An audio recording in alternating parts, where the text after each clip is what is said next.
यार लूट जी हद गोठ गौसाबाद में चोर कुछ महीना अॻु चोरी कंदे सोगो थी पियो, जंहिंखे पुलिस हवाले कयो वियो। पुलिस FIR दर्ज करे चलान करे छॾियो। हाणे चोर जा वारिस ॻोठ गौसाबाद जे रवासी अब्दुल कादिर पिताफ़ी खे केस तां हथ खणण लाइ मौतमार धमकियूं ॾियण लॻा।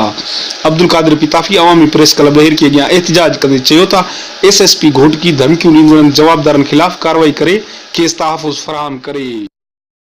अदा छा नालो आहे? अब्दुल कादिर पिताफ़ी। छा मसइलो आहे? साईं मां यार लोंड वेठो आहियां, ॻोठ मुंहिंजो गौसाबाद आहे। मुंहिंजे घर में पहिरियां दफ़ा चोर घिरिया पहिरियां तक़रीबन 2-3 महीना थिया आहिनि। वरी हाणे जेको केस कयो मां उन्हनि ते, उहे मूंखे मौतमार धमकियूं ॾेई रहिया आहिनि। चवनि था केस खां हथु खण, जेको चोर ढकियो पियो आहे चवनि था उन जी बि केस खां हथु खण। छा नालो आहे उन्हनि जो जेके धमकियूं ॾियनि था?